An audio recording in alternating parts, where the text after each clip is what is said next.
Buenas tardes, estimados estudiantes, qué gusto saludarles, qué gusto verles por acá. Gracias a Dios, un día más de vida, qué bien pues estar compartiendo una cátedra más con ustedes y pues siempre motivándoles a los estudiantes de semestre, tratar de dar su mejor esfuerzo. Ya prácticamente estamos ya cerca de lo que va a ser el parcial, estamos pendientes de que nos publiquen fechas, pero no es un examen que va a ser bastante exigente, entonces por favor no se confíen, repasen toda la temática, vayan integrando.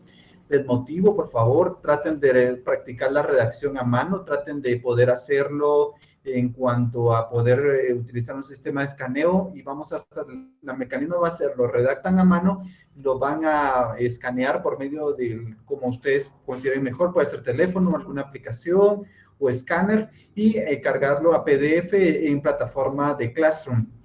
Entonces, les estaré compartiendo también los links de Classroom para que se agreguen. Ya espero la siguiente semana y que estarnos preparando ya para lo que es el parcial. Retrasada, también ya nos estamos perfilando, por favor, tengo entendido según la publicación de coordinación que sería de este sábado en 8, así que también por favor traten de estudiar. Espero la posibilidad de que realicemos también, hoy los invité de hecho a los estudiantes a un repaso el día lunes en la mañana, el día sábado en la mañana. Y de igual forma vamos a ver si también se puede tratar, que aprovechando que también mis estudiantes de privado estamos viendo lo del tema de jurisdicción voluntaria, aprovechar a repasar y reforzar, pues es una invitación a los que quieran estar presentes. Espero que se pueda, no tengan ningún inconveniente o atraso en tiempo. Muy bien, vamos a iniciar entonces el día de hoy con la temática de lo que son pagos de impuestos en una compraventa de bien inmueble. Recuerden que la compraventa se va a catalogar, van a haber dos rubros. Primera compraventa, que es la que como analizamos es la que va a aparecer como primera en el historial del registro de la propiedad y segunda o subsiguiente. Vamos a partir entonces de lo que es la ley del impuesto al valor agregado. No sé, aprovecho, no sé si hay alguna duda, inquietud con lo de retrasada, que estamos bien, ya tienen el link, ya fue publicada por cartelera, estamos bien, pregunto. Eso sí es importante, mis estimados estudiantes. Por favor, el examen tienen que estudiar, espero tratar de hacer todo el esfuerzo de que sea en forma oral, para que podamos hacerlo de esta forma. Y no sé si hay alguna inquietud, mis estimados estudiantes, que es lo más cercano que tenemos. ¿Todo bien con retrasada? ¿Alguna inquietud? Muy bien, entonces ahí estamos bien. Vamos al artículo 3, numeral 8 de la ley del impuesto al valor agregado. Si me pueden ayudar con la lectura, por favor. Artículo 3, numeral 8.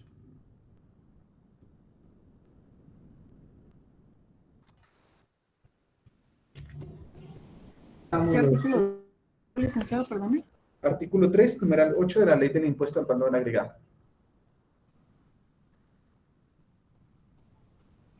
El artículo 3 del decreto número 27-92, ley de impuesto al valor agregado IVA. Artículo 3, numeral 8, ¿vale? Así es. Artículo 3. El hecho generador, el impuesto es generado por 8, la primera venta o permuta de bienes inmuebles. Muy bien, de bienes inmuebles. Quiero hacer la acotación, entonces acá la regla se establece de la siguiente manera. Me voy acá a hacer un pequeño ejercicio práctico para que podamos analizar. Vamos a tener acá un ejercicio práctico. En el registro de la propiedad siempre vamos a encontrar, siempre es bueno analizar el historial de la finca para ver que todo pues corresponda a lo que es. Pero las fincas se pueden crear de diferentes formas, pero vamos a establecer que la finca se creó, la primera inscripción que aparece es una desmembración para sí mismo, una desmembración para sí mismo. ¿Eso qué quiere decir? Que la persona pues desmembró una fracción de otro inmueble para sí mismo y así se creó la finca. Posteriormente se dio una donación, vamos a inventar que se dio una donación entre vivos. Posteriormente se dio una permuta y una compraventa. La pregunta entonces sería, la dinámica, ¿qué impuesto satisface entonces esa compraventa? Que sería la cuarta operación registral. ¿Qué impuesto satisface esa compraventa? ¿Del 3%? El 3%, Norma. ¿Alguien más que quiera esté de acuerdo, esté en desacuerdo? Licenciado, buenas tardes. Pablo Luna. No sé, según mi lógica, este desmembramiento tendría que pagar el 12% y No. la finca. No, porque la desmembración, fíjense que las formas de crear finca, lo vamos a ver en alguna clase, pero puede ser que sea compraventa de fracción, pero acá no hubo compraventa de fracción, sino que yo, José Osvaldo Canas Fuentes, tengo una finca y decido dividirla, decido partirla o desmembrarla para mí mismo. No hay una enajenación, no hay un acrecimiento patrimonial.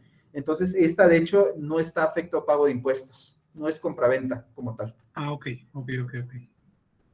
Entonces, ¿qué pagaría? ¿Cuál? La última compraventa, la última, la 4. La 4, así es. Esa no pagaría IVA porque antes hay una permuta y el artículo que acaba de leer César dice que la venta o permuta que sí paga IVA. ¿Paga IVA? La primera. Muy bien. ¿Alguien más que quiera acotar? Que digan todos están de acuerdo que 3%, alguno establece que pagaría IVA.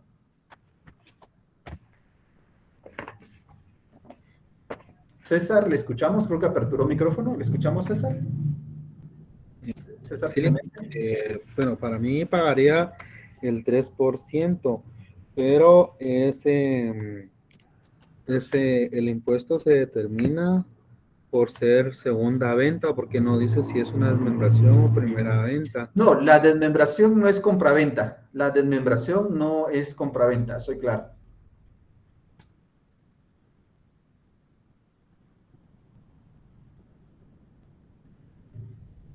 ¿Qué piensan? ¿Todos están bien? ¿Estamos de acuerdo? Por favor, esto hay que entenderlo bien, porque esto ya va para la práctica, ya es... Otra ¿Sí? cosa, tal vez se satisface el impuesto mediante timbres fiscales, por eso es de que no paga IVA. Muy bien. Lo que es Muy bien, estoy viendo la forma de pago, solo el impuesto es César. Entonces la pregunta sería, César, ¿pagaría IVA o el 3%? pagaría el 3%. Ajá, ¿por qué? Porque según el artículo 4, sí, el artículo 4 de la ley de timbres, de la ley de impuestos de timbres fiscales y papel se lleva para protocolo, dice la tarifa del impuesto es el 3%, el impuesto se determina aplicando la tarifa al valor de los actos y contratos afectos. El valor es el que consta en el documento, al cual no debe ser inferior al que consta en los registros públicos, matrículas, catastros o en listados oficiales. Entonces, no encuentro ahí la relación. ¿Qué pagaría, IVA o 3%? ¿Yuri? Buenas tardes, licenciado. Yuri, Perdón. Gracias, buenas tardes. Ajá, ¿escuchamos? Yo considero que sería el timbre fiscal del 3% según la ley de impuestos sin timbres fiscales. ¿Por qué? Lo que me interesa es el por qué.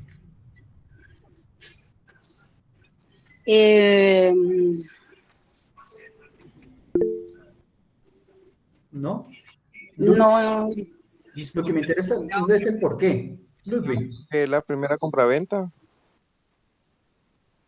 Es primera compraventa, entonces, ¿qué pagaría Ludwig? El 3%. No, si es primera compraventa, pagan IVA. Perdón, licenciado. No, sería el IVA.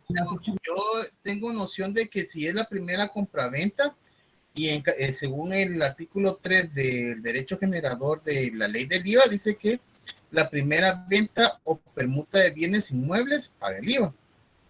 Ajá. Entonces, esa operación número 4, ¿qué impuesto paga? IVA. Sería el 3%. Llegamos hasta el 3%. Vale, les voy a ayudar. Yo pienso que pagaría El 12%. El 12%, o sea, el IVA, porque como no ha habido una primera, o sea, él desmembró para sí mismo, entonces no paga impuestos. Donó entre vivos, se hizo una donación entre vivos, ahí pagó el IVA, porque en la donación de vivos tienen que pagar el IVA. Pero después una permuta que debería pagar el IVA. Entonces, ahorita que se hace la compraventa y es la primera compraventa que existe, va a ser el IVA, pienso yo. Vamos a analizar. Fíjense que ustedes traten de ponerse ya en el caso práctico de la oficina. ¿Qué tal si de repente la compraventa era por 200,000 quetzales? 200,000 quetzales. Miren que hay una gran diferencia que ustedes hagan pagar a su cliente el 12% que serían 24,000 quetzales o el 3% que serían 6,000 quetzales.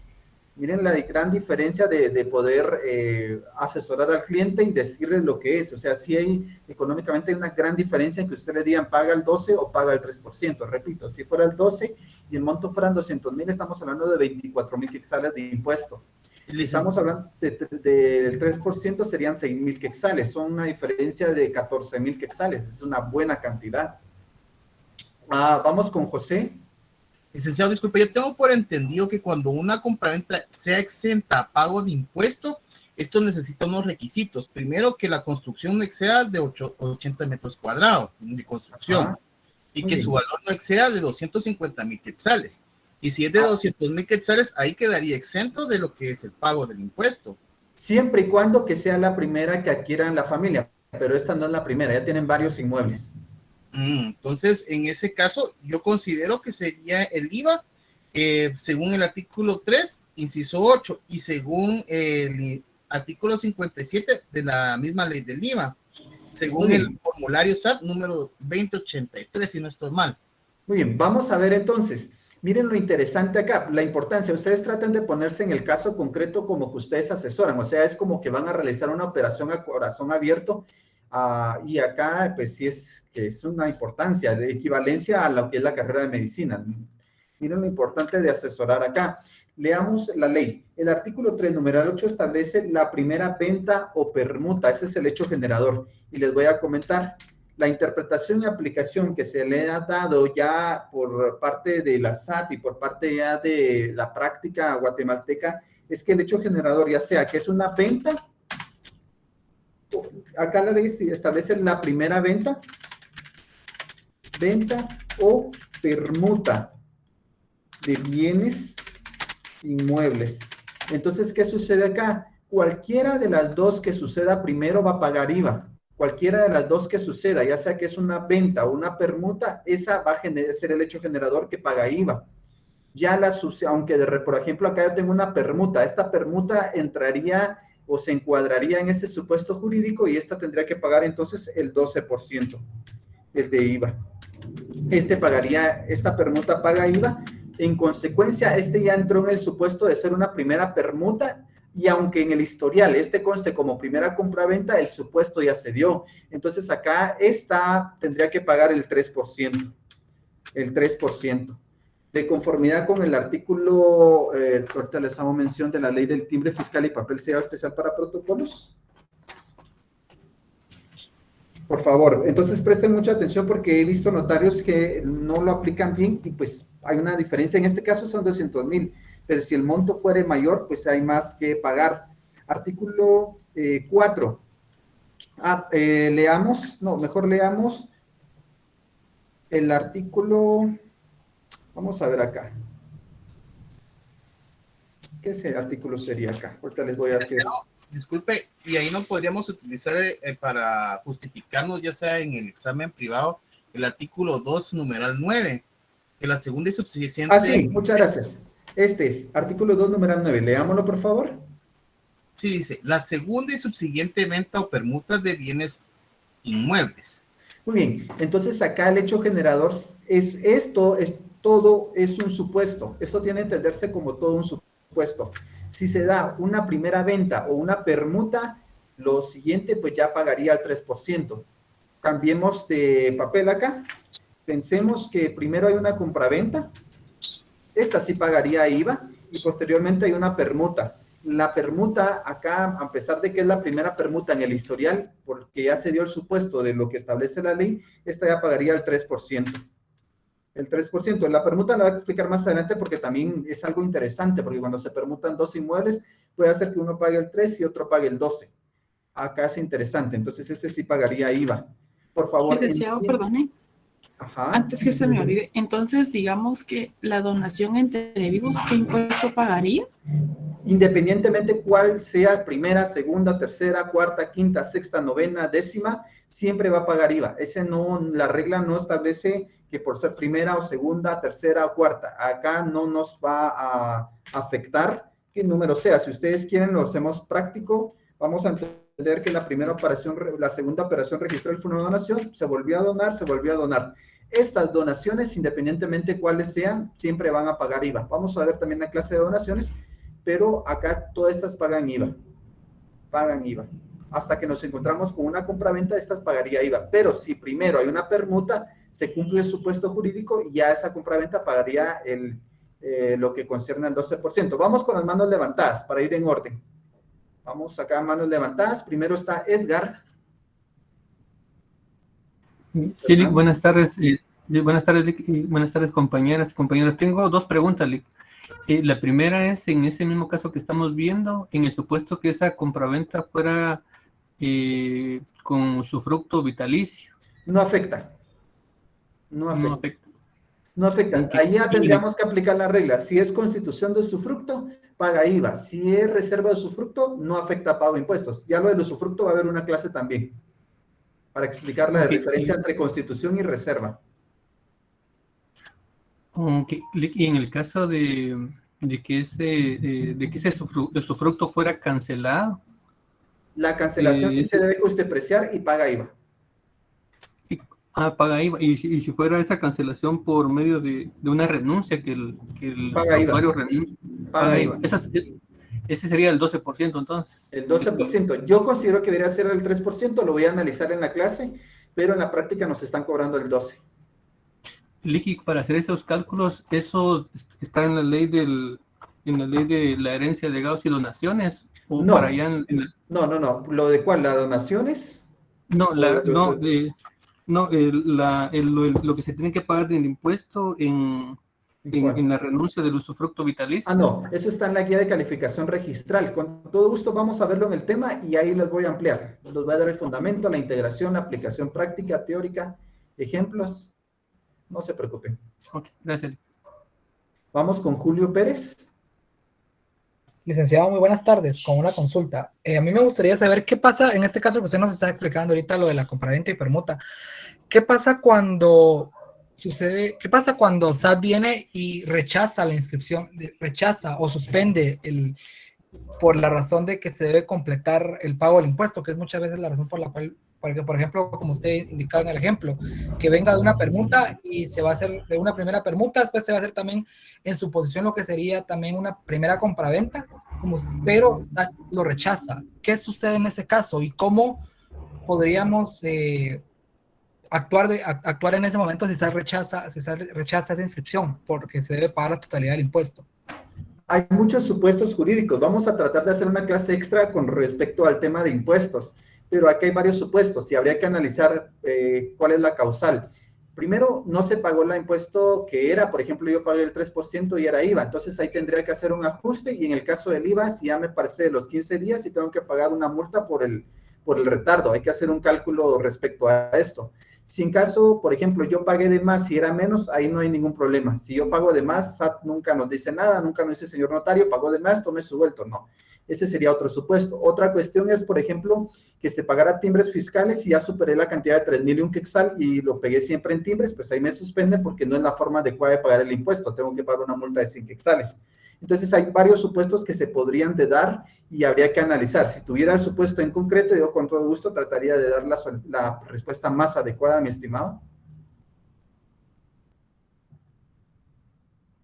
Sí, bueno, sí, pero entonces partimos a que todo esto corresponde porque debido a la diversidad de criterios que puede existir en la persona que se encarga de registrarlo, de la persona a la persona que le guía en SAT, por decirle algo. Sí, de hecho hay dos fases en las cuales se puede verificar el pago de impuestos. Cuando se ingresa el documento al registro, en el visado por parte de SAT, y la segunda fase es cuando se presenta en finanzas para poder hacer el cambio de matrícula fiscal y ahí también pueden reparar y ahí también pueden mandar a ajustar impuestos. Son esas dos oportunidades que se podría dar. Licenciado, le agradezco mucho. Muchas gracias. Muy bien, para servirles, Sandy Mariel. licenciado, una pregunta. Yo he visto compraventas en las que se paga con la estrategia fiscal del 70-30. En el 70 paga el IVA de los inmuebles y en el 30% se paga incluido el 3% de timbre. ¿A qué se debe esta estrategia? ¿Y por qué le escuché un poco entrecortado. ¿Será que me puede repetir? Perdón, es que todavía voy en el tráfico. Sí, eso debe ser. No es el internet, sino que un poco de interferencia, pero... Ok. La cuestión es que yo he visto compraventas en las que establecen que en la cláusula de individualización del precio... Ahí se volvió a cortar esa palabrita. Ahí sí se entrecortó. No sé si alguien escuchó, que me pueda aclarar. En la cláusula de individualización del precio. Ajá. Ahí colocan que van a pagar con la estrategia fiscal del 70-30. Incluido en el 70 va el 12% de IVA de los bienes inmuebles y en el 30% va incluido el 3% de timbre. ¿A qué se debe esta forma de pago, por decirlo así? ¿Y por qué no solamente pagan el 12% de IVA si es una primera venta? Muy bien, habría que analizar un poquito más el caso. Se me vienen dos cuestiones a la mente. Hay quienes hacen un ajuste de pago de impuestos referente a lo que es pagar el timbre fiscal, el IVA mediante formulario del 3%. Entonces hace como un tipo de compensación, no es lo más adecuado. También otra cuestión que podría hacer, si no estoy mal interpretando, no sé si será alguna inversión de capital por obtención de utilidades de bienes inmuebles. Habría que ver si no es el caso, porque si también ahí hay un deducible del 3% que se hace por la utilización de capitales y ganancia de capitales. No sé, habría que analizar si tuviera el caso. En cuanto al instrumento, pues es fantástico, sería bueno para poder ver qué es y analizarlo mejor. Eso sí sería, me gustaría bastante. Con los porcentajes que me hace mención podría hacer esto, pero sí me gustaría ver todo el instrumento para poder entenderlo, a qué se refiere, ¿verdad? O si me pudiera ampliar. Por ejemplo, bueno, la que tengo en mente es que se coloca en una cláusula el precio total de los inmuebles y el inmuebles, precio pero por eso es que cuando me dicen inmuebles es que son varios los que se están enajenando, entonces habría que ver si no es permuta, si no uno paga el 3, el otro paga IVA, por eso es lo que tendría que puntualizar. ¿Y por qué títulos se están enajenando? Eso es lo que me interesa, porque sí se puede dar a veces cuando son permutas que uno paga el 3% y otro paga el 12%. Ahora, iba a pagar ¿qué me dijo? Al 7%, creo que me ha hecho mención, ¿no? Al 12%. Muy bien, 12% sí, pero habría que ver si el 70% por qué, o habría que analizar por qué, si son inmuebles, por qué. Porque me dijo inmuebles con S, entonces presumo que son varios, y si son varios puede ser que algunos sí paguen el 3% y otros paguen el IVA, por el orden que lleva cada historial. Entonces sí habría que ver el causal bien para poder analizarlo y entenderlo. En este caso es, por ejemplo, está comprando un apartamento más un parqueo. Entonces, se establece el precio del apartamento más el precio del IVA referente al apartamento. Ajá. Y el precio del parqueo más el IVA del parqueo. En otra cláusula se establecen los derechos de participación a los cuales les... Ya estamos, que son derechos de copropiedad, ahí estamos, sí, porque esos son derechos reales. Ahí estamos, es por eso. Por eso se hace la división del 70-30. Así es, sobre el valor total. Si el valor total de la compraventa, por ejemplo, son 200,000 quetzales, establecemos que el 70% va a ser por el inmueble y, por ejemplo, el parqueo, y el 30% por áreas comunes. Podría ser por eso. Ok. Está bien, gracias, licenciado. Sí, porque recuerden que estos serían derechos reales sobre inmuebles. O sea, en determinado momento podría establecerse como una servidumbre alguna cuestión. Ok, gracias. Así es, ahí estamos, pero ya con esto del condominio, ahí ya les comenté, es por eso, excelente. Y también Carlos nos amplía algunos condominios, sí, cuando me dijo ya condominios y el caso concreto, entonces sí, Así es, por lo de las áreas comunes, porque son derechos reales que se dan, son las reglas que se aplican, 70% O sea del que se valor. vende por separado, Lick. No, se venden en el mismo instrumento, pero se cuantifica el 70%, por ejemplo, del apartamento, y si hay parqueo, algunos no tienen parqueo, pero pues 70% por el inmueble y el 3% por las áreas comunes. Ah, ok, En las gracias. áreas Licenciado, disculpe, ¿y a qué se debe esa diferenciación en cuanto al impuesto a pagar? porque son derechos reales muchas veces constituidos de distinta manera a lo que es la compraventa del bien inmueble como tal, que es propiedad horizontal. El tema de propiedad horizontal también lo vamos a abordar, no se preocupen, si quieren ahí lo vamos a ver, todo lo que son fincas filiales, la finca matriz, la forma de constituirse, los requisitos, no se preocupen, ahí lo vamos a ver. Pero para que ustedes les queden claro, es por la división de los hechos generadores que son distintos, básicamente. ¿De acuerdo? No se preocupen. Y muchas gracias, Carlos, también por ampliarnos en este sentido, y pues hago mención de la clasificación. Muy bien, vamos, la última pregunta de esta ronda de preguntas. Vamos con Sandy, van bajando su mano, por favor. María Antonieta. Buenas tardes, licenciado. Buenas Con tardes. una consulta. Ajá. Si en una escritura tenemos un contrato de donación y también de constitución de usufructo vitalicio, ¿se pagan Bien. ambos ¿Un contrato de qué me impuestos? dijo? ¿Un contrato de qué? Perdón, se estipula una donación y un usufructo bien. vitalicio. Muy bien, con todo gusto. Miren, hoy les digo si se pagan ambos impuestos, si es constitución, pero les voy a pedir un favorcito. No lo hago de mala fe, no lo hago de forma que no quiera contestar, sino les pido que nos limitemos hoy a la compraventa, ¿de acuerdo? Va a haber tema de cada uno de los contratos, no se preocupen, pero hoy me interesa que nos centremos en la compraventa, ¿de acuerdo? Vamos a explicarlo, solo un poquito de paciencia. Un poquito de paciencia, pero para que podamos mantener el hilo conductual y podemos avanzar en la temática. No se preocupen que cada uno vamos a ver donaciones, vamos a ver arrendamientos, permutas, su propiedad horizontal, y si no, pues nos quedamos todavía en diciembre y enero con clases para poder cubrir toda la temática, pero no retrasadas, sino que como clases extras. Muy bien. El concepto, entonces, lo que me interesa en este momento, ya entendimos que es una primera compraventa o permuta, que es el supuesto jurídico. ¿Estamos bien? Eso es lo que me interesa en este momento para avanzar. ¿Estamos bien? Alguien que todavía diga, no, licenciado, no lo he entendido. El supuesto legal es, básicamente, si sea una primera venta o permuta, ya se cumple el supuesto jurídico del IVA. Ya lo subsiguiente, pues, ya sea una permuta o una compraventa, pues ya estas pagarían el 3%. Bueno. Regresemos entonces, entendido que es una primera compraventa, porque eso a veces da problema, y de hecho hay una antinomia. Les quiero hacer mención. En el reglamento confunde. Cuando vemos el reglamento del IVA y el reglamento del timbre fiscal nos confunde un poco. Artículo 6 de la ley del impuesto al valor agregado, reglamento. Artículo 6 del reglamento de la ley del IVA, por favor. Hay como una antinomia de normas referente a que entenderse. Veamos artículo 6 del reglamento y damos lectura. Licenciado. Por favor, Denis. Buenas tardes. En el artículo 6 del reglamento del impuesto al valor agregado establece primera venta o permuta de bienes inmuebles.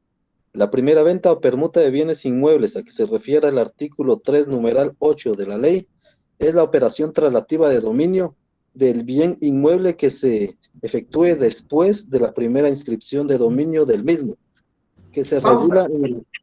Esto es bastante confuso, porque si en el supuesto, fíjense que el reglamento nos confunde mucho, porque si en el supuesto jurídico, leamos qué establece acá, vamos a retroceder, establece acá que se entiende por primera compraventa o permuta, es la operación traslativa de dominio del bien inmueble que se efectúe después de la primera inscripción de dominio. La primera inscripción de dominio es esta, primera inscripción de dominio, así se le llama en la teoría, inscripción de dominio. Esta es la primera inscripción de dominio. Entonces, esta sería la primera compraventa en el sentido textual del artículo 6, o sea, la aplicación textual del artículo 6 sería entonces que la primera traslación, acá la operación traslativa de dominio, ¿sí? Pagaría IVA. Entonces, eso da un poco de confusión. Miren lo que se da en la aplicación. Esto, recordemos que es un reglamento, no es una ley ordinaria, y lo vamos a cotejar con lo que establece el reglamento de la ley del timbre fiscal. Veamos el reglamento que nos establece también. Artículo 3 del reglamento de la ley del timbre fiscal.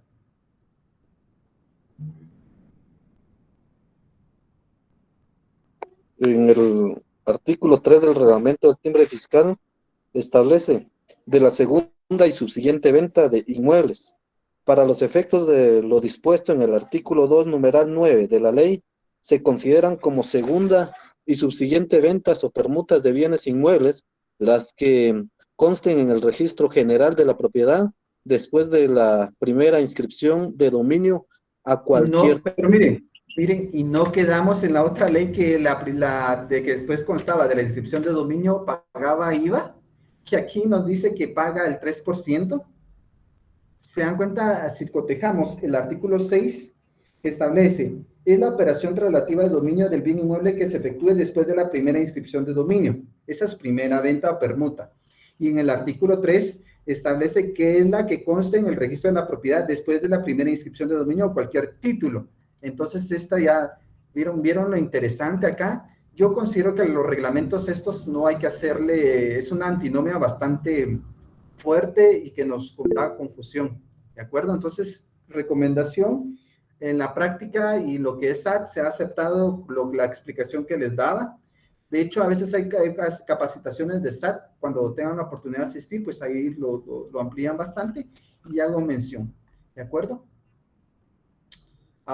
¿Dudas, inquietudes? Vamos bien, que no hay manitas levantadas, seguimos avanzando. Muy bien. Veamos acá. Solo les dejo, yo los reglamentos sí confunden, yo sí considero que el reglamento nos confunde bastante, entonces les hago la acotación, mejor les explico, porque sí los dos parecen regular lo mismo, o sea, los dos dicen que lo que se cree después de la segunda inscripción de dominio es primera, otro dice que es segunda, entonces confunde. No sé, tal vez los legisladores qué les pasó ahí, porque está bien, o sea, regularlo, pero que los dos regulen lo mismo de distinta manera, pues es una cuestión bastante interesante. Muy bien, ¿cómo podemos pagar entonces en una primera compraventa permuta el impuesto? Y acá lo vamos a integrar. Tenemos que tomar en referencia acá el mayor valor. Primero siempre tenemos que establecer el mayor valor. Vamos al artículo 56 de la ley del IVA. Acá estamos en el testimonio a la parte interesante.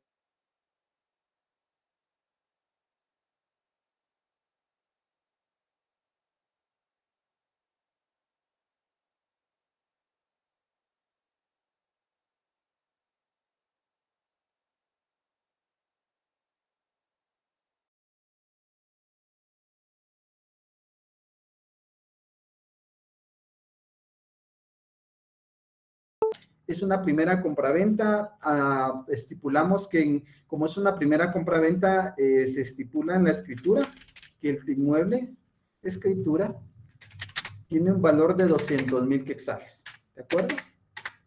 200,000 quetzales. Vamos a establecer que en finanzas, que sería el otro rubro, finanzas, en matrícula fiscal, está por lo que corresponde a 225,000 quetzales. O sea, cuando se cuantificó el inmueble, se reportó con un valor de 225,000 quetzales. Y vamos a estipular que en el matrícula municipal,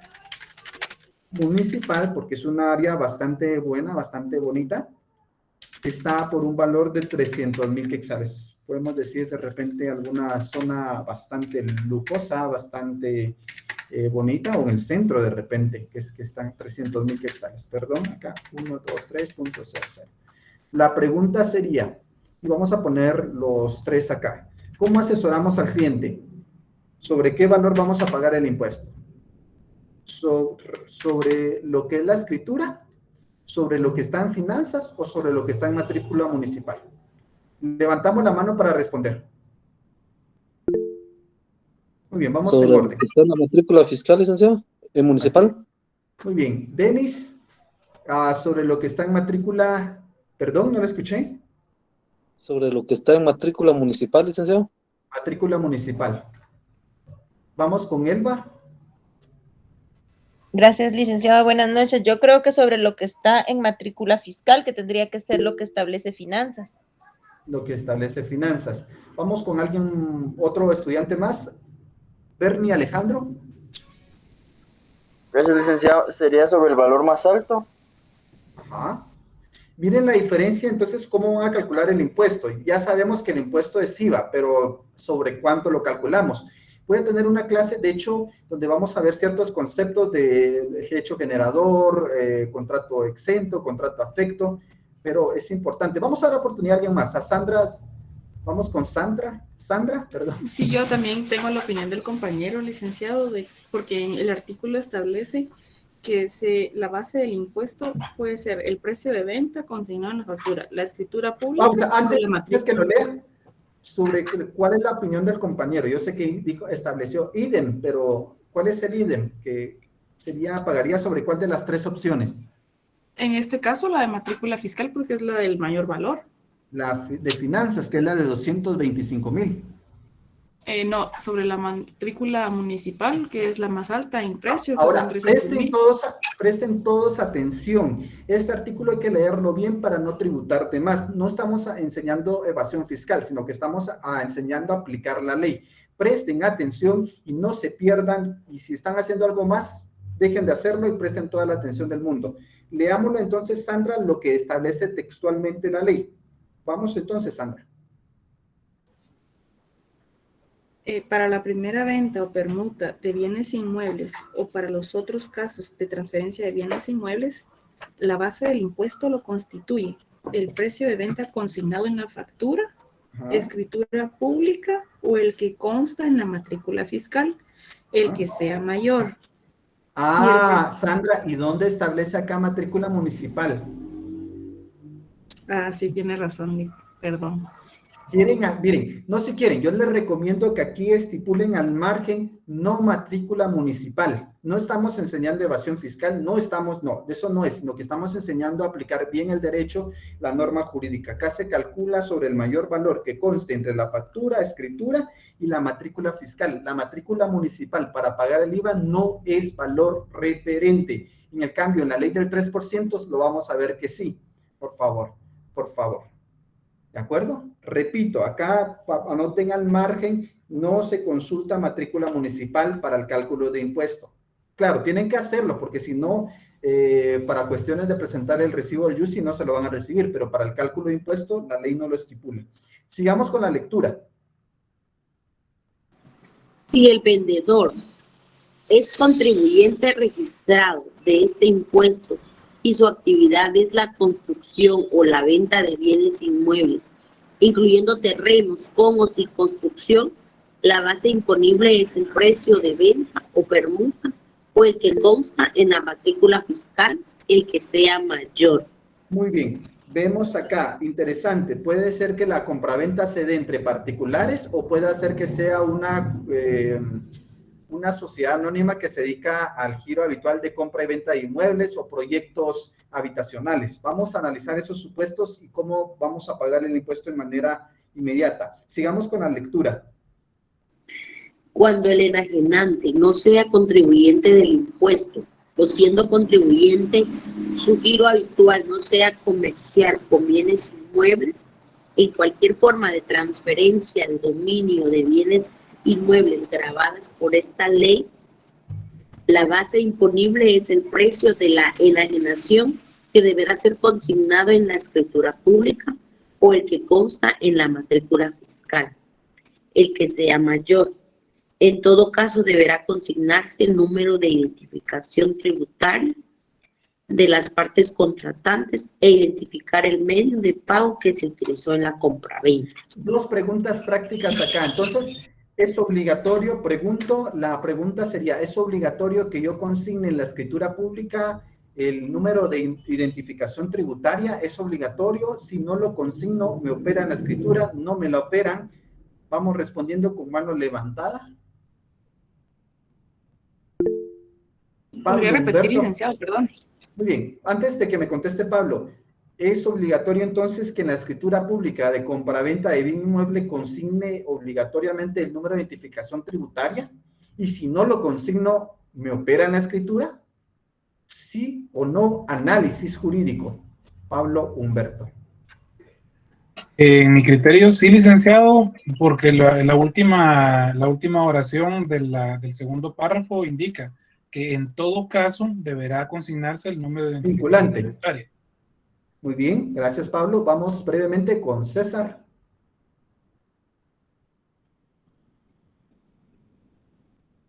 ¿No? Ludwig Daniel. Buenas noches. En sí en la escritura no, sino que en la razón de la escritura debe colocar en la razón. Pero acá la ley establece, leamos, deberá ser consignado, no en la razón, deberá ser consignado en la escritura pública. Yo he visto que algunos notarios lo escriben En la razón del testimonio. Muy bien, vamos a analizarlo.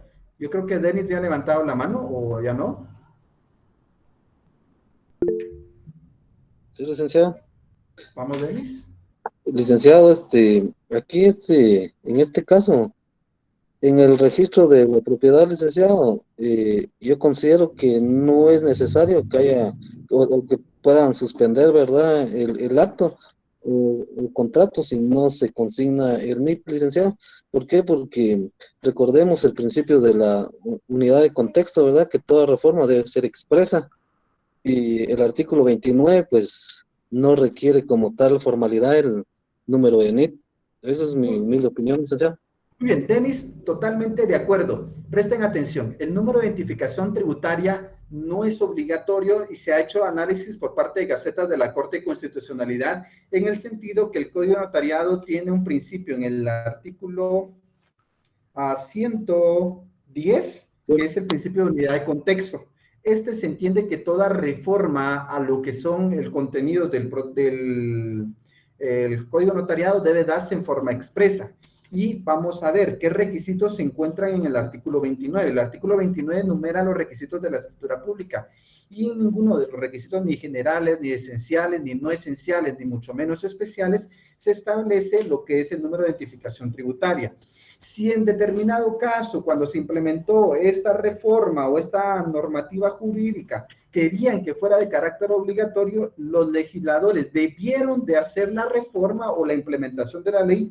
Se reforma el artículo 29 del Código Notariado agregándose un numeral 13, por decir algo así. Y pues ahí se tendría como anexado el artículo 29, pero no está así. Entonces, como no es un requisito ni esencial, ni no esencial, ni especial, ni general de la escritura pública, pues no es motivo de que sea suspendido. Ahora, ¿cuándo sí nos sirve el número de identificación tributaria? Cuando lo reportamos a finanzas. Ahí sí, cuando agregamos el formulario de presentación de documento para aviso de traspaso de enajenación de inmuebles, ahí sí nos piden para poder agregarlo a lo que son lo que es la matrícula fiscal de la persona solicitante. Entonces hago la acotación. Pero explico por qué. Por las razones de que no es un requisito ni general, ni especial, ni esencial, ni no esencial de la escritura pública. Eso es los gacetas, lo que se ha establecido por gacetas de la Corte de Constitucionalidad. ¿De acuerdo? Muy bien, sigamos avanzando. Voy a pedir que hagamos un pequeño análisis en el artículo 57 del Código del Impuesto al Valor, de la Ley del Impuesto al Valor Agregado. En el artículo 57 vamos a hacer un ejercicio práctico. Vamos a numerar los párrafos que tiene el artículo 57 y en total les tiene que salir 8 párrafos. 8 párrafos que vamos a analizar. Alguno de estos. Por favor, numeren los 8 párrafos del artículo 57 de la Ley del Impuesto al Valor Agregado. Vamos con preguntas. Sandra. Gracias, licenciado. Mi pregunta es entonces, con respecto a la pregunta anterior, ¿cómo se va a calcular el impuesto? Sería entonces en este caso sobre los 225,000 que indica usted en el ejemplo. En este caso, el mayor valor, que es de la escritura. Acá fue escritura, no hubo factura y finanzas sería 225,000. La matrícula municipal no es referente para el cálculo del IVA. Y digamos que la factura estaría presente únicamente con esas inmobiliarias o constructoras que hacen las casas nuevas. Sí, porque para poder expedir facturas debe ser el giro habitual. Aunque sea una sociedad anónima, pero soy una panificadora, la factura no va a ser el giro habitual a compra-venta de bienes inmuebles. Entonces ahí podría actuar la panificadora como un particular, no como un comerciante. Ahora, si Construcasa Sociedad Anónima, que su giro habitual es compra de bienes inmuebles, pues él sí tendría que expedir factura en el caso como una inmobiliaria, expedir factura para justipreciar los gastos e ingresos y poder establecer algún deducible en el caso de materiales sellos si se hace una operación contable distinta. Muchas gracias. Muy bien, vamos a continuar, vamos a leer el artículo 57, numeral, párrafo sexto. Vamos a ver el artículo 57, párrafo sexto, que me puede ayudar con la lectura, por favor, y no se pierdan este hilo conductual, porque eso es muy importante. Por favor, Denis. Artículo 57, en su párrafo sexto, establece, en los casos de transferencia de dominio de bienes inmuebles grabada por esta ley, si el vendedor es contribuyente registrado del impuesto y su actividad es la construcción o la venta de inmuebles, incluyendo terrenos con o sin construcción, la enajenación deberá deberá documentarse en escritura pública para los efectos registrales, pero el impuesto se pagará en la factura por la venta y en la fecha en que se emita esta. Muy bien, esa es otra cuestión interesante. Si es una inmobiliaria o es una sociedad que su giro habitual son proyectos habitacionales o son lotificaciones o cualquier cuestión que sea compra y venta de bienes inmuebles, el impuesto debe ser pagado mediante factura. El IVA debe ser pagado mediante factura. Vamos a ver las formas de pago. Una es a través de estampillas fiscales, la otra es mediante factura y la otra es mediante formulario SAT, pago directo. La segunda forma que estamos viendo acá es mediante factura, pero hago la acotación, hago la aclaración que la única forma que se podría dar es porque sea una inmobiliaria o porque sea un contribuyente que este sea el giro habitual. Si yo particular quiero vender una casa, nunca voy a poder hacerlo por factura el pago de impuestos. Es distinto, por favor. Esto es importante. Sigamos leyendo el párrafo 7. Por favor, estamos en el caso de cuando sea una entidad que es el giro habitual o persona que sea, persona individual o jurídica que sea el giro habitual. Párrafo 7. Párrafo 7. El monto del impuesto y la identificación de la factura se deben consignar en la razón final del testimonio de la escritura traslativa de dominio contra el débito fiscal resultante del impuesto efectivamente cargado por los contribuyentes. Estos recuperarán el crédito fiscal generado en la compra de materiales y servicios de construcción y en la adquisición de bienes inmuebles hasta agotarlo. Muy bien, generalmente estas entidades pues ya están en un régimen del 12% y se declara el 12% porque también va a tener deducibles. Esa es otra cuestión con las inmobiliarias, que aunque paguen el 12 o declaren el 12%, todavía falta deducir lo que son el crédito fiscal. Esa es otra importante acotación, el caso que me preguntaban de los condominios. Esa es otra acotación importante. Quiero hacer la distinción. Y quiero también materializar algo importante. Mire, veamos el casito importante. Vamos a irlo desarrollando, cuestiones muy prácticas. Veamos. El caso es el siguiente. Vamos a borrar acá. El caso es el siguiente. Voy a quitarle el resaltador. No sé si todavía lo tenga.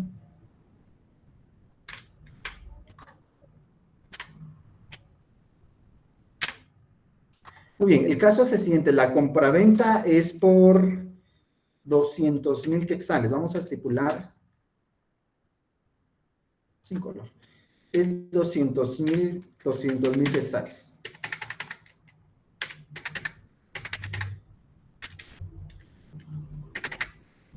Es una inmobiliaria la que vende.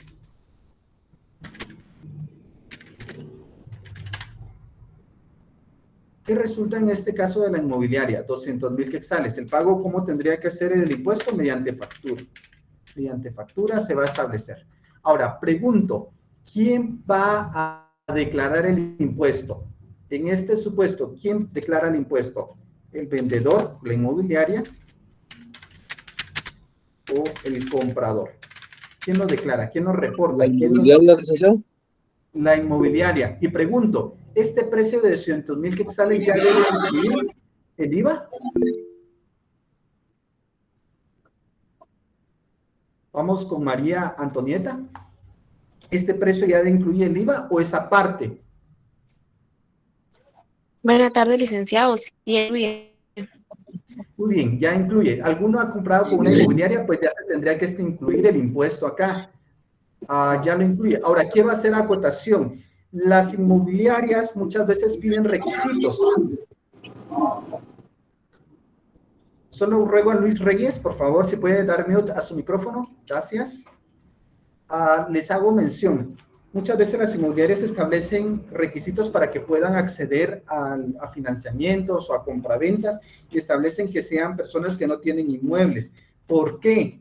Porque en determinado momento, si ellos van a hacer una compraventa donde participen personas que carecen de inmuebles y se encuadra dentro de lo que estipula el artículo, ahorita les hago mención, artículo 7, numeral 12, no es porque quieran beneficiar a familias que no tengan inmuebles, sino por ellos también hay una situación bastante interesante. Artículo 7, numeral 12 de la Ley del Impuesto al Valor Agregado, que es lo referente a si es carencia de bienes. Artículo 7, numeral 12. La venta de vivienda con un máximo de 80 metros cuadrados de construcción, cuyo valor no exceda de 250,000 quetzales, y la de lotes urbanizados que incluya los servicios básicos con un área máxima de 120 metros cuadrados, cuyo valor no exceda de 120,000 quetzales. Además, el adquirente deberá acreditar que él y su núcleo familiar carecen de vivienda propia o de otros inmuebles.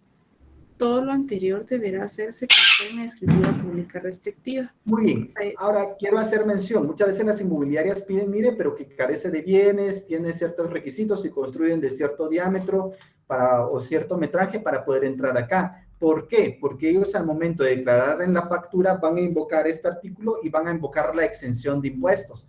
Entonces la inmobiliaria en este momento se libraría del pago de impuestos respecto a la enajenación del inmueble. Entonces es por eso que también, si ustedes van a ser notarios de inmobiliaria, sí deben de asesorar en este sentido para lo que es el pago de impuestos. Claro, al no pagar impuestos, pues no podríamos establecer ciertos deducibles. Sería una circunstancia, pero es por esto. Veamos otro caso. Veamos el caso entre particulares. Miren cómo se paga el impuesto cuando actúa una entidad que es el giro habitual, lo de compra-venta de inmuebles. Pero veamos en caso de particulares. Párrafo número 8. Alguien que no haya leído, para que todos participen. Yo voy motivando a que alguien que no haya leído participe, porque me interesa que vayan participando. Párrafo 8. Por favor, William.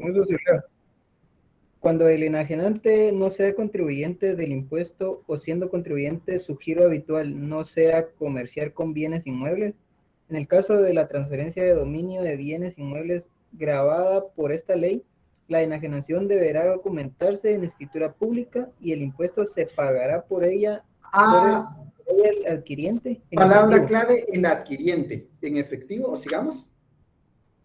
O por cualquier medio que la administración tributaria ponga a su disposición dentro del plazo de los 15 días hábiles, siguientes de la fecha de autorización de la escritura, se haya o no compulsado el testimonio.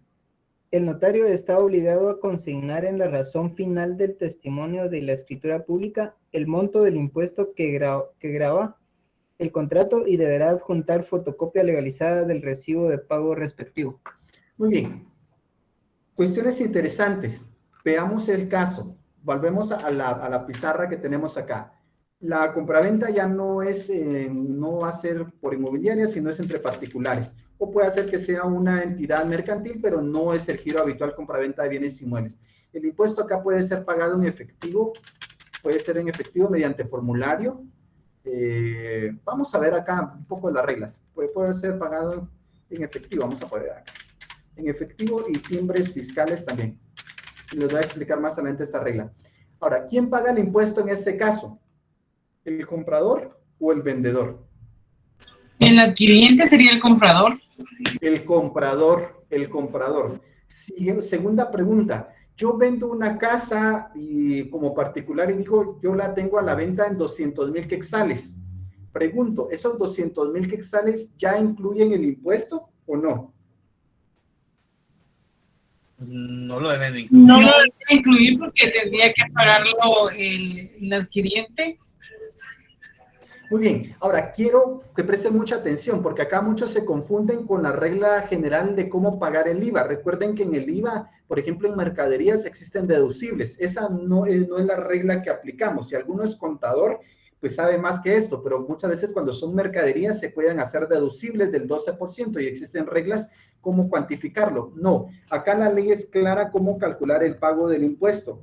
La ley estipula, artículo 56, la primera de venta o permuta de bienes inmuebles o para los otros casos de transferencia de bienes inmuebles, la base del impuesto, o sea, ¿sobre qué lo voy a calcular? Es el que constituye el precio de la venta consignado en la factura, escritura pública o el que consta en matrícula fiscal. No voy a aplicar la regla del deducible, por ejemplo, para mercaderías. No es esa la regla. Algún contador, auditor sabrá más de esto y les podrá explicar mejor esto. Pero acá no es esa regla que aplicamos, sino que lo vamos a pagar sobre el impuesto del valor del inmueble. Ahora, si yo lo estoy vendiendo por 200,000 quetzales, yo quiero recibir en mano los 200,000 quetzales, ya sea acá por mecanismos bancarizados. Pero el pago del impuesto tendría que ser sobre esos 200,000 quetzales. O sea, yo tendría que tener, en este caso, 200,000 que va a recibir la parte compradora y aparte va a tener que pagar lo que son 24,000 quetzales por la enajenación correspondiente. ¿De acuerdo? Vamos con preguntas. Levanten mano. Si hay dudas, ¿todo claro? Licenciado. Vamos con Denis. En este caso, licenciado, si, por ejemplo, ahorita estamos hablando sobre sería una compraventa entre particulares de 200,000 quetzales, que puede hacer que se pague en efectivo por medio de timbres fiscales. Ahora, sería recomendable que el notario podría asesorar en este sentido de que, porque muchas veces el adquiriente a veces se queda sin dinero, ¿verdad? Porque quizás ajustó esos 200,000 quetzales.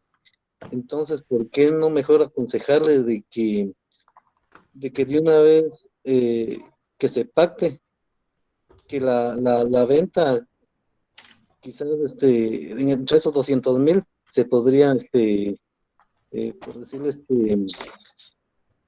que el adquiriente pueda pagar el impuesto dentro de esos 200,000, pero con la salvedad que la venta posiblemente va a costar 186,000 quetzales. Entonces, para no tener ese problema. Fíjese que entiendo su punto de vista, pero en la mayoría de casos, lo que he visto en la práctica, la persona que pone a la venta por el precio, que eso es lo que él quiere recibir, y muy pocas veces si se asesora con un profesional va a decir, no, ahí el que paga es el que adquiere. O sea, vieran que ese es bastante complicado. Ellos quieren recibir la cantidad total, tal vez muy poco, puede hacer alguno, puede hacer que acceda, pero la ley estipula al adquiriente, entonces muy pocos van a acceder si es en forma voluntaria, más cuando son cuestiones económicas. Pero sí entiendo su punto de vista. Vamos con Luis Reyes. Sí, buenas tardes, Lick. Disculpe, voy manejando.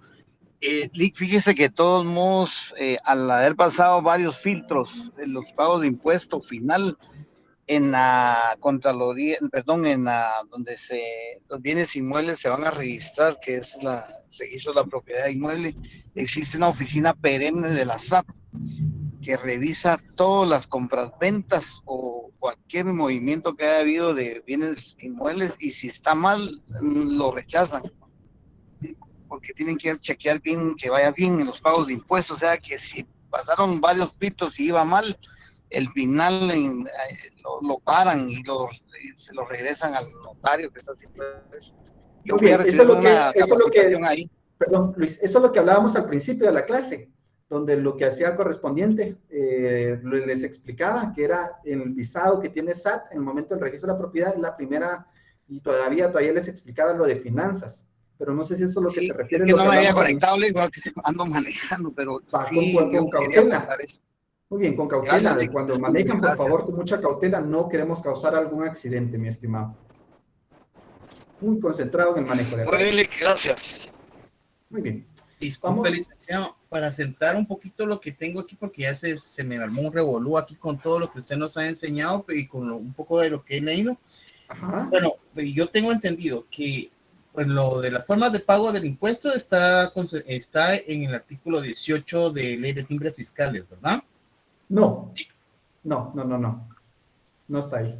Del Esa pago, parte de la forma del pago, del impuesto. del IVA, sí, pero las reglas del timbre fiscal son aparte que las del IVA. Ahorita estamos en el IVA. Ahorita, no, yo le digo para aterrizar un poquito. Entonces, con respecto a esto de los timbres fiscales, uno lo tiene que verificar y hacer constar en la escritura matriz de qué forma fue que pagó los impuestos o que se van a pagar. Así es. Y eso es la siguiente pregunta, aprovecho de manifestarla, eso es importante. Ya vimos entonces dos formas que la ley estipula, que sí están en la ley del IVA. La primera forma es mediante factura, creo que acá estamos. La primera es mediante factura o la segunda forma es mediante formulario, que es SAT pago directo, que es el formulario SAT 2799. Este formulario SAT no se lo recomiendo, se llama IVA pago directo. ¿Por qué? No se lo recomiendo porque el notario no tiene comisión. En este formulario, si se paga, pues solo van a pagar el impuesto, pero el notario no percibe nada. O sea, no se lo recomiendo. En el caso de la factura, de igual forma, el notario no va a percibir nada más que debe hacerlo constar en la escritura pública. Pero si es entre particulares, está la tercera forma, que es mediante estampillas fiscales. La denominación que utilizo es estampillas fiscales para no confundirlos con el impuesto del 3%. Entonces, existe una tercera forma por medio de estampillas. Y esa es la pregunta importante. ¿Cuál es el fundamento legal que la ley me permite pagar el IVA mediante estampillas fiscales? ¿Cuál es el fundamento legal que me permite pagar el impuesto al valor agregado mediante estampillas fiscales? Esa sería la pregunta. ¿Alguien la tendrá? Sería el momento importante. José Fernando, no sé si lo tiene. En este caso no es el artículo 18, pago del impuesto. ¿Pero qué impuesto? Leámoslo y vamos a ver si sí o no. Vamos a... Dice, con pago... Establece, cuidado, establece. La ley no dice, sino establece. Perdón, establece pago del impuesto. Cuando esta ley, su reglamento u otra ley tributaria no especifiquen una modalidad especial para el pago del impuesto, este podrá cubrirse en la forma siguiente: en efectivo, mediante cheque certificado de caja o de gerencia. Y los notarios en los documentos o contratos que se faccionen con su intervención podrán cubrir el impuesto de timbres fiscales en efectivo en los bancos del sistema o instituciones autorizadas para el efecto, estampado con máquina autorizada, el valor del mismo comprando los especies y adhiriéndolos a la forma usual. Cuando el impuesto a pagar, conforme lo que establece la ley, sea mayor de 3,001 quetzales exactos, deberá pagarse obligadamente en efectivo en los bancos del sistema y o en las instituciones autorizadas para el efecto. Muy bien, hago la acotación, estimado. La ley acá se refiere cuando esta ley, su reglamento, otra ley tributaria, no especifica una modalidad especial para el pago del impuesto. ¿Qué impuesto? No cualquier impuesto, sino el impuesto del 3%, que acá la ley engloba dos impuestos, el impuesto del 3% de timbres fiscales y la de papel sellado especial para protocolos. Entonces, no hace referencia a la ley del IVA. Entonces, ahí sería con el artículo 57 del sexto párrafo de la ley del IVA. Pero en la ley del IVA no me establece que establezca, leámoslo y vamos a cotejar. Acá lo que nos interesa es que vayamos desentrañando esta situación. Ok. Permítame el sexto párrafo.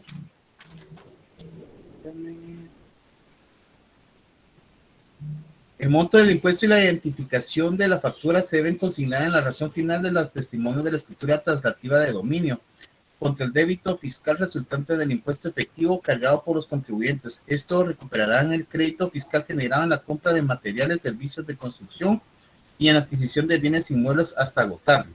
No, entonces no nos habla de timbres fiscales o estampillas fiscales. Tienes razón, licenciado. Muy bien. Perdón, mi estimado José. Fíjese que yo pasé muchos años haciéndolo en la práctica, pero no sabía por qué. O sea, yo sí, créanme, pasé como 3 años ejerciendo el notariado, pero pagaba por timbres, pero no sabía ni por qué, sino que solo porque lo aprendí en la oficina o algo así. Entonces hago mención. Miren, les voy a ir, alguno tendrá el artículo, hago la mención de los estudiantes de semestre. ¿Algún estudiante de semestre que haya encontrado el fundamento? Buenas tardes, licenciado. No sé si estoy en lo correcto, pero en los expedientes acumulados, muy bien, pausa, número pausa, 800... licenciada. vamos a hacer una acotación interesante. No está en la ley de forma expresa, sino que acá aplicamos expedientes de la Corte de Constitucionalidad acumulados. Por favor, les pido que esos expedientes los traten de buscar, de tener. No sé si los tenga yo en mi PC, si no los pueden buscar ustedes, pero es con fundamento a expedientes acumulados que se permite actualmente al notario pagar el IVA mediante estampillas fiscales. Digamos, por favor, licenciada, el número de expedientes. El 825-2000, el 1305-2000 y el 1342-2000. Muy bien. En sus partes conducentes establece, pongan atención. Para la positividad del derecho que se preserva por este fallo, debe entenderse que en los casos que la ley requiera intervención notarial para formalización de contratos en los que se debe satisfacer el impuesto al valor agregado, dicho impuesto puede satisfacerse adheriendo en los testimonios de las escrituras públicas respectivas timbres fiscales, devengándose con motivo de la adquisición de dichas especies la comisión del 10% del valor de las mismas por parte del adquiriente. Adicionalmente, el Ministerio de Finanzas, bueno, esta es otra cuestión, pero acá lo estipula. Repito, son gacetas de la Corte de Constitucionalidad, todas del año 2000, la número 825, 1305 y 1342. Repito, 825, 1305 y 1342 del año 2000. Es a través de esta gaceta que el notario puede pagar el impuesto mediante estampillas fiscales y conservar la comisión. Ahora, vamos al caso concreto. ¿Qué pasa si yo tengo que pagar? Miren, yo lo más que he pagado en timbres fiscales, creo que fueron como 15,000 o 16,000 quetzales. Es lo más que yo he pagado. Creo que es lo más. Imagínense yo adheriendo 15,000 quetzales, o sea, eran pliegos de 100 quetzales cada pliego. Creo que traía 2,000 quetzales, algo así recuerdo yo que traen los pliegos. Pero es importante. Si lo hacen mediante pago directo, no hay comisión. Ahora, si ustedes, por ejemplo, van a pagar o adhiriendo, vamos a estipular el porcentaje de 30,000 quetzales en timbres fiscales, la comisión de 30,000 quetzales son el 10%, son 3,000 quetzales. Si, por ejemplo, tuviéramos que pagar 60,000 quetzales en timbres fiscales. Voy a poner otro ejercicio práctico acá, también, no se me pierdan acá. Pregunto, ¿qué pasa si la compraventa fuera por, vamos a ver acá, 400,000 quetzales? ¿Será que acá se puede pagar mediante estampillas fiscales? Por ahí un compañero leyó referente al límite de la ley del timbre fiscal. Pregunto, ¿habrá límite acá o no habrá límite acá? Edgar, Fernando. Sí, fíjese que tengo una consulta con respecto al artículo 56, el numeral 8 que estábamos leyendo. Ajá. En el caso que usted nos ponía de 200,000, decía que eran efectivo y timbres fiscales, ¿verdad? Y usted decía que eran, bueno, la ley establece que son 15 días, ¿verdad? Para venir y pagar ese plazo. Ahora, en el caso de timbres fiscales, ¿cuánto sería el plazo para pagarlo? No, es el mismo. Lo único que estoy pagando, miren, presten atención cómo lo estoy articulando. Voy a pagar IVA mediante estampillas fiscales. No estoy pagando IVA mediante el impuesto de timbres fiscales. Es distinto. O sea, un impuesto se llama timbres fiscales, 3%, y otro impuesto se llama impuesto al valor agregado. En este caso, yo puedo pagar el IVA adhiriendo estampillas fiscales. Ahora acá aplican todas las reglas del IVA. Acá tengo que aplicar las reglas del IVA. No aplican las reglas del pago del impuesto del 3%. Ok, y en el caso del 3% propiamente, ¿allí cuánto sería el plazo? Ahorita vamos a ver una subsiguiente compraventa. Ahorita me voy a enfocar a la ley del IVA. Perdone, mi estimado, yo sé, Edgar, que usted es bastante participativo, pero les pido un poquito de comprensión, que soy bastante sistemático, bastante de programa, no sé. No sé si es cualidad o defecto. Entonces, ese es mi siguiente punto. Ok, y me disculpo, Edgar, que yo sé que es muy bueno que tenga bastantes inquietudes, y no lo quiero yo desanimar que me pregunte, pero me tenga comprensión que soy un poco programático, un poco metodológico, no sé cómo llamarlo. No sé si es cualidad o defecto, pero así soy. Ok, gracias. Muy bien. Repito, Vamos con preguntas. Eric Rodrigo. Licenciado, respecto a lo que usted estaba indicando, si no mal recuerdo, lo que había indicado el compañero es que el límite para el impuesto ahí es de 300,000 quetzales, si no estoy mal. Muy bien, pero fíjense que esta regla no va a aplicar cuando es el IVA. En el IVA no aplica esta regla, porque esta regla es para el pago de impuesto de timbres fiscales, y no son 300,000 quetzales, sino que la parte conducente del artículo 18, penúltimo párrafo, le voy a pedir que me ayuden con la lectura, alguien que no haya leído. Buenas noches, licenciado. Buenas noches, licenciado. Indica el artículo 18 de la ley del impuesto de timbres fiscales y papel sellado especial para protocolos. Cuando el impuesto a pagar conforme a lo que establece la presente ley sea mayor de 3,001 quetzales exactos, deberá pagarse obligatoriamente en efectivo. Muy bien, anoten al margen, esta regla no aplica cuando pago IVA. El IVA no tiene límite. El IVA yo puedo agregar, como les dije, yo he agregado más pagado en IVA en timbres fiscales o estampillas fiscales, he pagado hasta 16,000 quetzales, 17,000 quetzales. Entonces, hago mención, en el IVA no hay límite. Cuando yo pago IVA mediante estampillas fiscales, no hay límite. Puedo pagar 200,000, 300,000, y de hecho no era 300,000 quetzales, sino era 3,001 quetzal. Esa es la diferencia. Vamos con preguntas, César Clemente. Leí con una pregunta, bueno, si se paga con estampilla y en estampilla son 3,000 quetzales, por ejemplo, y no cabe en la razón de testimonio, ¿dónde pega lo que leo hojas, anverso, reverso de hojas del testimonio, y cuando siento la razón del testimonio estipulo, este testimonio a la parte interesada, al señor César Clemente Marroquín, de la escritura pública número 25 de fecha 3 de agosto del año 2022. Se hace constar que el presente instrumento se encuentra afecto al puesto a valor agregado por el monto de 10,000 quetzales, la cual consta el testimonio, o sea, la reproducción en 3 hojas de papel bond, más la presente en la que consta la razón, más 3 hojas en donde se les adhieren los timbres fiscales correspondientes.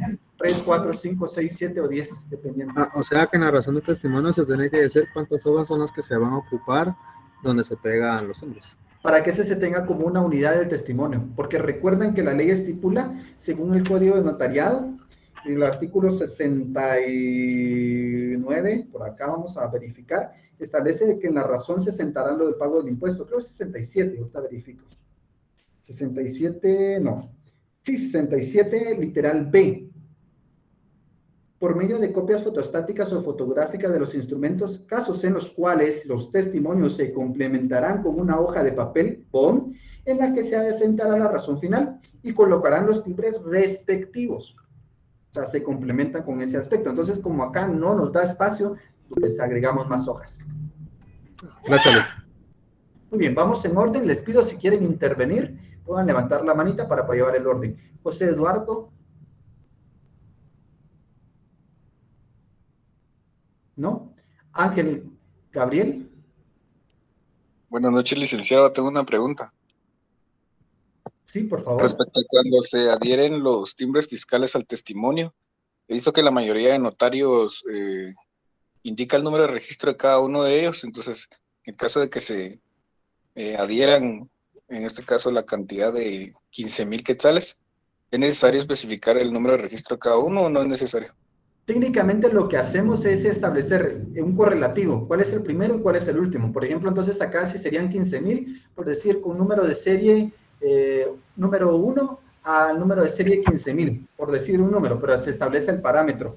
¿Y por qué se hace esto de agregar el número de serie? Porque la ley lo establece. Esto se encuentra en el artículo 19, segundo párrafo de la ley del timbre fiscal, que se debe estipular el número de serie. Esto únicamente se aplica en el testimonio de la parte interesada, no en el testimonio especial. En el testimonio especial no hacemos referencia de los dígitos de la serie de los timbres, ¿de acuerdo? Gracias, licenciado. Silda Janet. Muy buenas noches, licenciado. Una pregunta. El impuesto al IVA sería en el primer testimonio, ¿verdad? Que va para el registro general de la propiedad. Ajá. ¿Así es? Así es. Muchas gracias, licenciado. Muy bien. Veamos entonces, les hago la acotación. Yo creo que vamos a ir, yo quería avanzar un poco más, pero espero no ir muy lento. ¿No voy muy lento, mis estimados estudiantes? Va re bien, licenciado, gracias. No, Lick, vamos calidad. Muy bien. Repito, pueden ingresar ustedes a Declaraguate. No me va a dar tiempo el día de hoy, quizá a veces lo he hecho, pero no me va a dar tiempo hoy. Ingresen, pongan SAT 2.799. Este lo puede pagar, el IVA lo puede pagar cualquier persona, tanto el adquiriente o cualquier particular, pero no existe comisión en este formulario, es el que no les recomiendo. Imagínense si ustedes van a tener una comisión de 3.000 o 5.000 quetzales, pues yo voy a la SAT a hacer cola, o sea, con eso yo a veces me repongo con lo que estoy cobrando. Fíjense que esta es otra técnica de notariado 5. Muchas veces, ¿por qué el de la esquina tal vez está cobrando 1.000 quetzales en una compraventa donde se va a pagar IVA? Porque él hace ajustes, dice, bueno, si voy a pagar timbres fiscales o el IVA mediante estampillas fiscales, de repente tengo una comisión de 4.000 quetzales y con la comisión yo me recupero.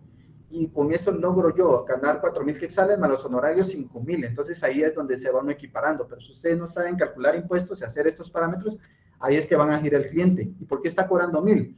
Puede hacer que también el riesgo sea mayor, pero ustedes tienen que ir equiparando lo que va a ser su comisión, puede hacer que ahí ganen, más todavía lo que cobren honorarios, más de lo que cobran de honorarios. Entonces, no necesariamente tiene que ser así. O alguien dirá, no, pues yo voy a cobrar 4.000 de honorarios y lo de mi comisión es extra, ahí es decisión. Pero puede hacer que por eso también se les vaya al cliente. Puede hacer, no es que así sea. Muy bien, otra cuestión interesante que quiero hacer la acotación, los timbres, ¿cómo se van a adherir? Los timbres, por favor, para el examen, ¿los timbres se inhabilitan o se inutilizan? Porque ese es otro error que encuentro frecuentemente. ¿Los timbres se inutilizan o se inhabilitan? Pregunto. ¿Se inutilizan, licenciado? ¿Se inutilizan? Muy bien, fundamento legal. Vamos al reglamento de la ley de timbres fiscales. Artículo 6 de la ley del timbre fiscal. ¿Y cuáles son las formas de inutilizar los timbres?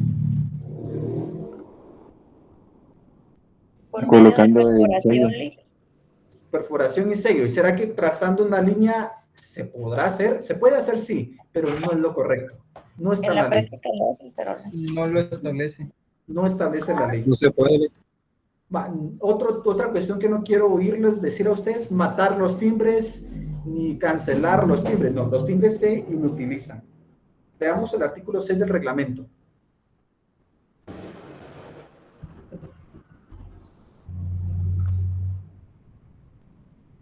Artículo 6. Procedimiento para adherir los timbres fiscales. Los timbres fiscales deberán adherirse en el documento correspondiente e inutilizarse. Cuando se usen varios timbres fiscales, se colocará uno seguido de otro sin sobreponerlos entre sí. Muy bien, numeral 7. Acá me ponen algo que sí es cierto, bastante práctico, pero en el registro de la propiedad lo rayan, sí, con un marcador, pero no está en la ley. Y ahorita les voy a dar el fundamento legal. Artículo 7. Artículo 7. Inutilización de timbres fiscales.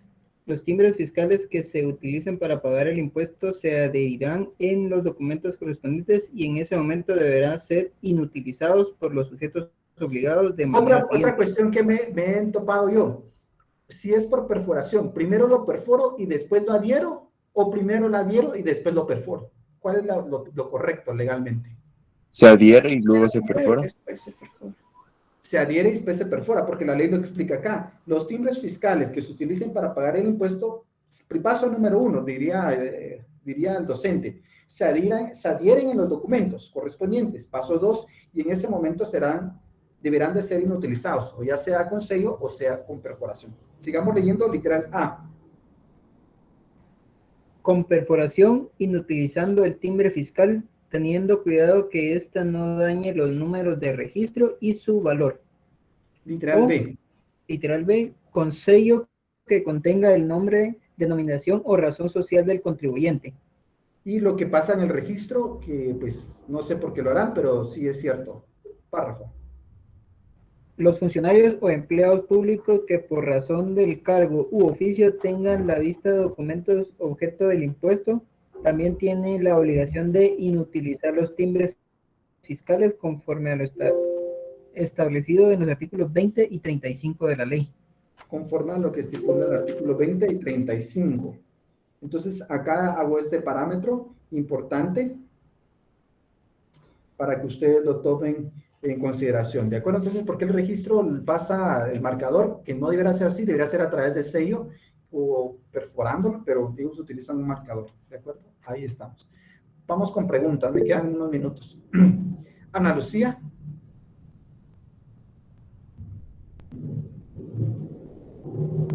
¿Me escucha, Lick? Sí, le escucho. Gracias. Mi pregunta es, para el examen, ¿qué es lo ideal para usted?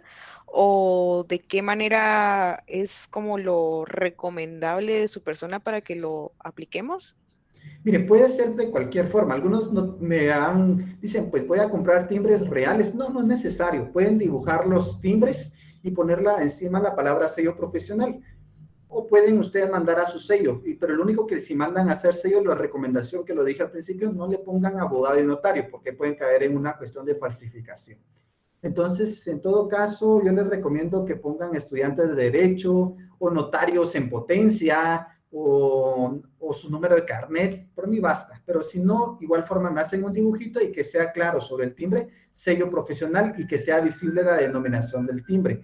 Ahora, si lo van a perforar, pues también que sea visible la perforación. Si tal vez dicen, no, pues yo no lo quiero hacer la perforación, sino que dibujo la perforación, pues que sea claro, porque a veces me dicen, licenciado, ese puntito que apenas se ve, esa es la perforación. Entonces, lo que sea más claro, no quiero hacerlos gastar, pero que sí se entienda qué es lo que están haciendo, ¿de acuerdo? Gracias, licenciado. Y por ejemplo, por motivos, digámoslo así, de lo mismo del examen y demás, ¿no importa que sean timbres de años pasados? Si son dibujados, pues no hay problema, pero recuerden que hay un artículo que establece que está prohibición de usar timbres de años fenecidos, lo que estipula la ley. Entonces sí preferiría que fueran del año en curso. Tenerle cuidado, ¿de acuerdo? Si no los pueden imprimir por alguna cuestión, hagan el dibujo, ¿de acuerdo? No se compliquen. Ok, gracias, Lick. Siempre la recomendación que puedan habilitar su cámara es una recomendación para conocer a mis estudiantes. Es cuando platiquen conmigo. Es una recomendación y no me voy a cansar de decir eso. No es una exigencia, no es una imposición, pero sí saber quién está detrás de la cámara, pues es una forma de interactuar. Vamos con Santi Mariel Polanco.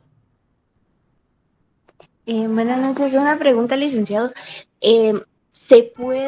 ¿Un notario puede timbrar los testimonios de otro notario? ¿Puede timbrar en qué manera? ¿Él a pagar el impuesto? Sí, por ejemplo, en donde yo trabajo, nos ha tocado que la notaria le ponga timbre y su sello a los testimonios enviados por los notarios de un banco, por ejemplo, porque ellos acostumbraron a que no los envían timbrados. ¿Esto se puede hacer?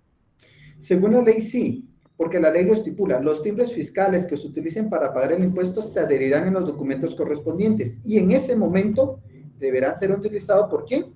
Por los sujetos obligados de la manera siguiente. Ok, pero no importa que no sea del notario que hizo el testimonio. No habría alguna cuestión, en todo caso puede ser perforado. Si alguien dirá, no, pues si este registro es muy estricto, pues perforémoslo. Aunque el registro de la propiedad no veo ningún inconveniente que haya tenido, no he oído de ninguna suspensión por ese sentido. De igual forma, si aún no llevara el sello o la perforación, también los funcionarios públicos estarían obligados en ese momento de utilizar. Ok, y otra pregunta. También he visto casos que envían el testimonio original timbrado, pero el duplicado no. Es que el duplicado no hay fundamento por qué debe ir timbrado. Mejor regáleme los 50 centavos. Por lo menos me alcanza. Sí, en serio. Fíjense que es una gran cantidad de notarios que me he visto que el duplicado lo mandan timbrado o que en el testimonio le agregan 50 centavos a cada hoja. Ese no tiene fundamento. Los 50 centavos que enumera la ley establece por dos causales. Uno por razón de registro y el otro es por hoja en el testimonio especial. Pero para el registro no debe llevar timbres. No he hecho cantidad de instrumentos, pero también he visto otros notarios que sí lo agregan en el registro de la propiedad. No, hombre, mejor regálemelos. Si los quieren adherir a la SAT, mejor regálenmelo, ya ajustando con todo eso, tal vez ya me ayuda algo. Está bien, licenciado, muchas gracias. Sí, pero no hay problema, pero sí he visto cantidad de notarías que ya lo tienen como una fuerza de ley. Me dice, todos los testimonios especiales, todos los testimonios al registro, 50 por hoja. No, vemos la ley, solo hay dos causales y lo vamos a analizar, que es uno por razón de registro y el otro es por el testimonio especial, ese sí, pero ni el duplicado ni el testimonio de la parte interesada no lleva 50 centavos por hoja. ¿De acuerdo? Como recomendación. ¿De acuerdo? Me quedan un minuto. Saúl Montenegro. Con mucho respeto, de igual forma a las notarías, ¿de acuerdo? No, tampoco lo estoy imponiendo, pero es una recomendación. ¿No? Edgar Fernando. Sí, disculpe, tenía el micrófono apagado. Perdón, ahí Saúl. Perdón, es que no me di cuenta que estaba apagado el micrófono. Con una preguntita. Por ejemplo, cuando a un testimonio, bueno, a la razón del testimonio se le agregan varios timbres, como usted dijo, ocupando varias hojas, estas van numeradas al igual, o sea, sigue la misma numeración del testimonio. Es parte del testimonio, se tiene como todo parte. Ok. Muchas gracias, Lick. Lick, en el artículo 7 que estábamos leyendo de la inutilización de timbres fiscales, en el último párrafo, donde dice artículos 20 y 35 de la ley, el artículo 20 sí aparece, pero el artículo 35, bueno, solo llega hasta el número 29. Sí, fíjense que no sé qué les pasará con los reglamentos, pero como que a veces, no sé, sí es una cuestión bastante interesante. Sí es una, no sé, ahí sí no, es que el reglamento tiene algunas cuestiones que no. Artículo 35, a mí me parece en el artículo 35, vamos a ver. 30 sanciones. El 35 tengo otros responsables. Son también mancomunada y solidariamente responsables del pago del impuesto, las multas, intereses, se refiere a la presente ley, los funcionarios, empleados públicos que no exigen en su oportunidad la reposición de timbres fiscales y los funcionarios, empleados públicos que teniendo la obligación de utilizar los timbres no lo hicieron. Es lo que yo tengo acá. Ok, gracias. Gracias. Denis, a la orden, mis estimados estudiantes. Sí, licenciado. Solo y con relación a la vigencia de los timbres fiscales, en el hay otra antinomia. En los timbres de la vigencia hay otra antinomia. La ordinaria y la reglamentaria. Prevalece la ordinaria. Porque en el reglamento establece que no perderán vigencia, pero eso contradice la ley ordinaria. ¿De acuerdo? No sé si eso me iba a acotar, Denis. Sí, licenciado. Está aclarada la duda, Lick. Gracias. Hay una antinomia. El artículo 31 prevalece el artículo 31 ante el reglamento. Porque licenciado, perdone.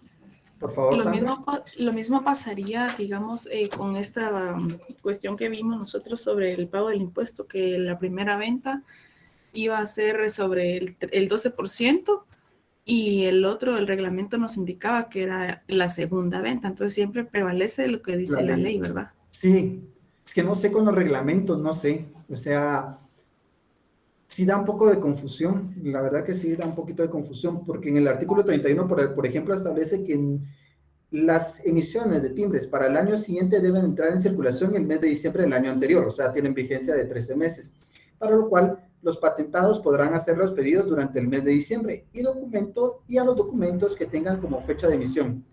La del mes indicado podrá adherirse timbres de la emisión del próximo año. Queda prohibido la venta de especies fiscales de periodos fenecidos. Queda prohibido, pero hay una antinomia porque en el artículo del reglamento, ahorita les hago mención. Artículo 17, segundo párrafo, licenciado. Así es, artículo 17, segundo párrafo. La vigencia de los timbres fiscales será indefinida siempre y cuando los mismos cuenten con un número de registro. Lo contrario, su vigencia será de un año calendario. Y de hecho no es un año calendario, son de 13 meses.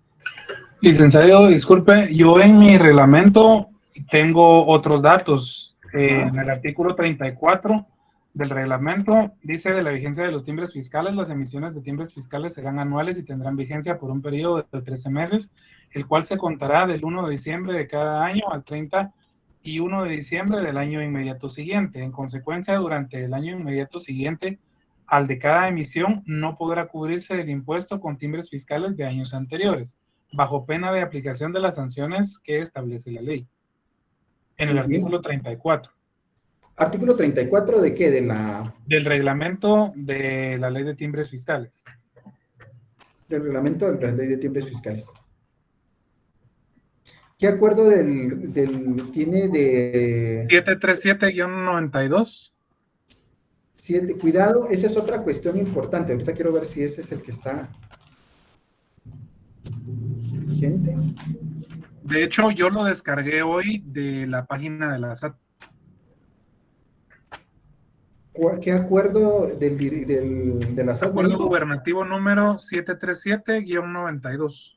Muy bien, fíjense que el acuerdo actual es el acuerdo 4-2013. 4-2013. Ok.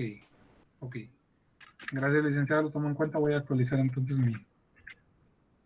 A menos que tenga alguna implementación o cita, que sería distinto, pero... Pues no dice, no hace mención de ninguna aquí, porque traté de buscar si había algo al respecto, pero no encontré. Muy bien, yo por lo menos tengo el acuerdo gubernativo 4-2013. No sé si tendrá alguien uno más reciente, también puede ser que esté en desuso, pero ese es el que yo tengo 4-2013. Si alguien tiene uno más reciente, con todo gusto.